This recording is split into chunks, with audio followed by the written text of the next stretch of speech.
the girl a-running in a group. She had a high-speed motor in a 40 Ford coupe. She had a racing cam and a supercharged. Look at Buddy, hot rod at large. She's a hot rod. She's a hot rod. She's my hot rod. You know, I told you that they can't find a way to tax these electric cars. They're getting our powers that be are getting like, ooh, what are we going to do about money from the gas tax? What are we going to do with all this barrels of oil that we got stuffed in the ground? Well, Toyota is at the Tokyo Auto Show next month is due to unveil their new concept car. It is a hydrogen fuel cell car, and it goes for 620 miles between charging. So it's a hybrid that runs on hydrogen mostly, and you can go 620 miles without stopping to recharge your hydrogen. Hello.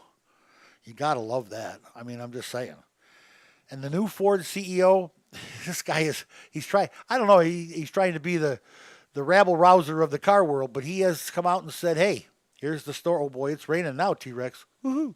Coming down in buckets. I love it. The new Ford CEO, Jim Hackett, he plans to have autonomous driving Ford vehicles in the market by 2018. Now, that's next year, guys. That is next year. Autonomous driving. And I'm telling you, they're pushing too hard. Everybody wants to be the first. He's pushing way too hard. I have Louisiana on the Facebook has come on and asked a question. Diane in Louisiana. Now listen here, Diane. Here's the question. She got a 98 Ford pickup. Her husband does. And, of course, they all have pickups in Louisiana, especially down there in the swamps. But it doesn't shift correctly from second to third. It's bucking and stopping. It's not shifting at the proper time. Two things that got to happen. You got to have an electronic diagnosis on that. You may have a check engine light on because of that, or there may be a code in the computer for that trans shift solenoid. If not, the problem is in the valve body, and it's going to have to at least come down a little bit, and you have to go in there and check it out. But that trans is the speed sensors and everything. There's no reason to change them if you don't have a code for them. Okay, if you have a code for them, you could be as simple as programming a computer, or because you've already replaced the speed sensor that causes the shift, and the 1-2 shift is fine. So the actual shift of the second to third has got to be internal. It's got to be one of the shift solenoids or a problem in the valve body, a valve sticking. There's a product on the market called Seafoam. Seafoam, Seafoam. And it's you get it for transmissions. They have Seafoam for engines. They have Seafoam for power steering. You want Seafoam for transmissions. And if it's a sticky valve in the valve body, this Seafoam will fix that. It won't hurt your trans to put it in there. And you can it's a little bottle, so just pour it in there. Don't worry about it. But buy that brand, Seafoam, Seafoam, and any parts store is going to have it. Bumper-to-bumper stores will always have it. And that will free up any valve body issues that you have if you have a sticky valve body. Give it a try. Let me know. Let me know how it works out. I believe you're going to find it's a shift solenoid. I believe there's going to be a code in the computer for it. We're going to go now. We're going to 928 Car Guys if you want to call me with a question, or you can write it on Facebook like Diane did down in Louisiana. Now, we're going to talk. It's time we talk winter because I keep looking out this window here, but guess what? It's winter, and it's upon us. It's here. And we got to do something about this, and we got to do your car. Your car is or your vehicle, your truck, your car, whatever you're driving. Even if it's new, you want to have some basic testing done on your car. Most places will not charge you for this. They got a chance to sell you something, so they're not gonna charge you for checking it. But you want to there's 5 things you want to have fresh on the table, good when you enter a cold winter. And believe me, here in the Midwest, we get a winter that's next to none. I know you guys down in Louisiana be laughing at us, and Ronnie out in California will be laughing at us. But here in Chicago, there's not a laughing matter. Let me just tell you. You got to make sure your battery is good, up to date, charged fully, keeps a charge. It's not old. If it's 4 years old or older, you better start thinking about it. Okay? You should, just because it won't take the cold weather as well as it did when it was brand new, fully charged. Steering and suspension. Please have your technician put this car on the rack and check out all the suspension parts and the steering parts, because guess what? You can lose control very easily in snow and ice and that, but it's even worse when your suspension breaks. Now you're in a turmoil and a spin, and who knows what's going to happen.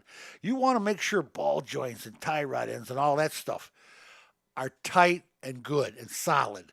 You don't want anything breaking in the winter. And believe me, you're going to hear those parts, if they're nice and tight and solid, when you back down the driveway and you get that in the cold weather, that's because everything is nice and tight and solid. That's winter. There's no fixing that. Okay? Brakes. ABS, anti-lock brake system. You make sure it's working.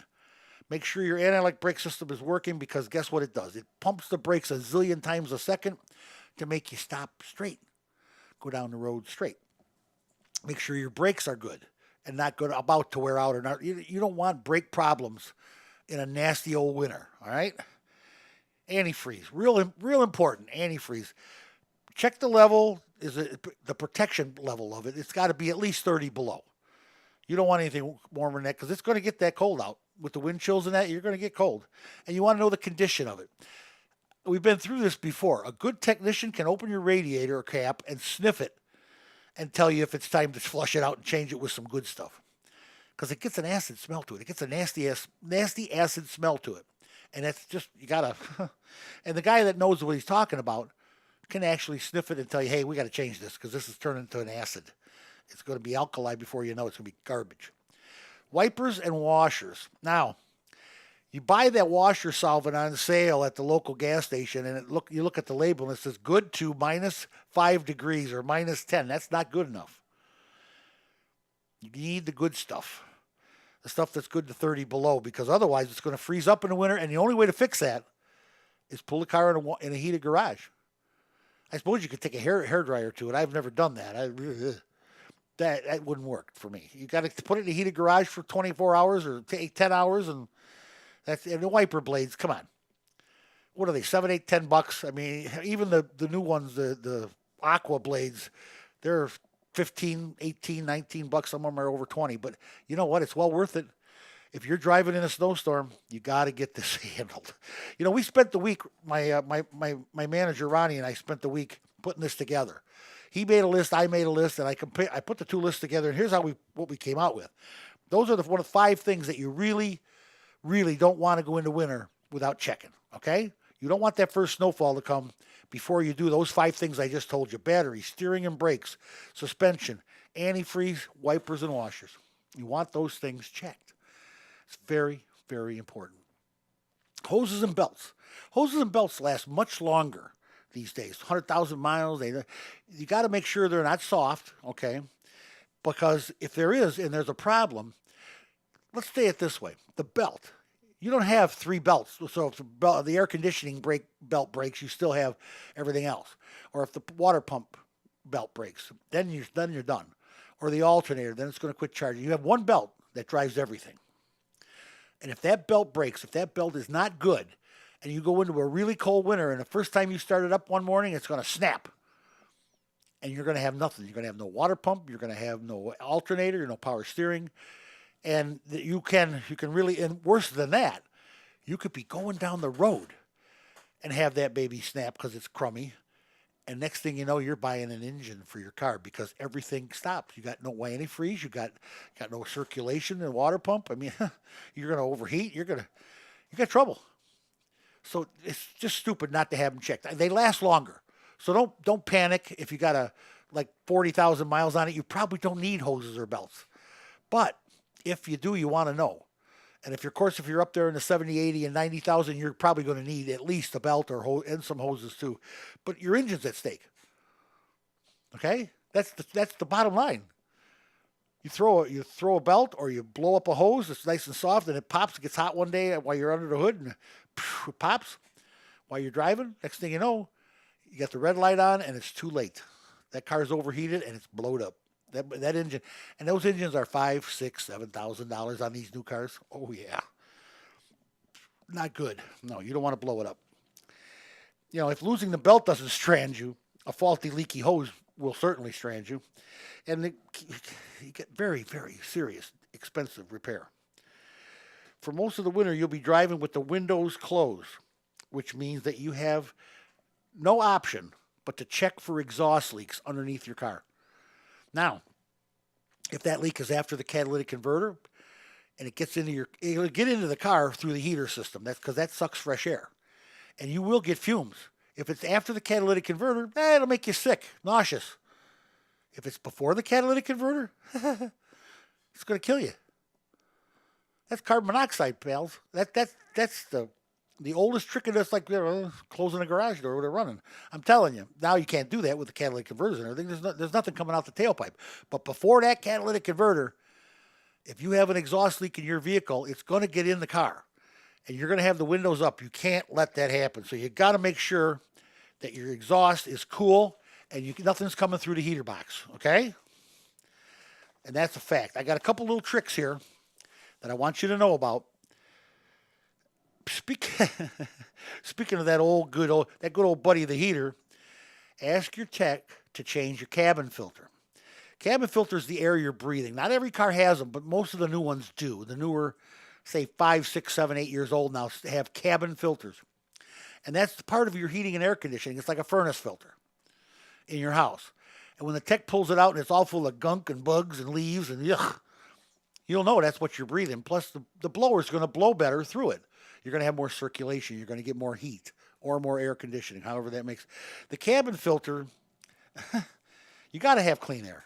I mean, you're going to have the windows, again, you're going to have the windows up for 3 or 4 months. You may as well have clean air to breathe. That's just all there is to it. Couple little things that you got to check, and just because it's old man winter coming, and it's not something that's drastic. Make sure all your lights work because it gets dark early. We're going to spend most of our time in the dark these days. The daytime is very light, and there's not going to be that much daylight. So make sure all your lights, marker lights, turn signals, brake lights, all that good stuff. Make sure that works.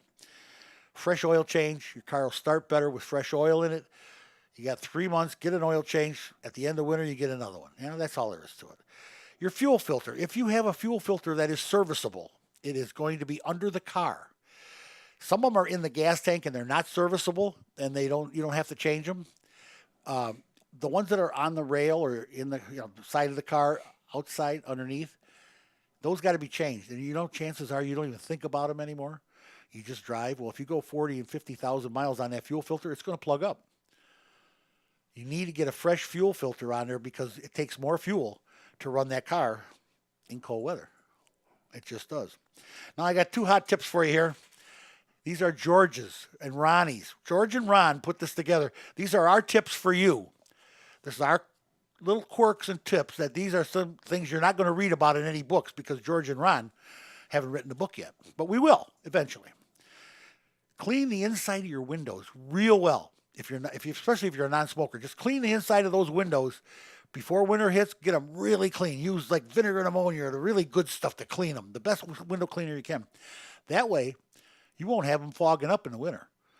They'll fog up a little, but not much. It'll be big time difference in trying to see out the window and that because it's foggy inside. You got to wait for the defroster. These windows on the inside, if they're spotlessly clean, will be perfect. You won't have a problem with them. They really work. That works really good. The other thing, last but not least, and this is not least, Ron and I talked about this at length. Please get some rubber floor mats for the winter. Just get winter floor mats. You can go to any parts store and buy them. You can buy the WeatherTech if you got a lot of money. I don't care. But if your carpet gets soaked, sopping wet, and it's nasty, and then it dries out, guess what that's going to smell like in the summer? You got to get some rubber mats for the winter. And that, you know what? That's all simple stuff, and it's not expensive. You got to get your car ready for winter.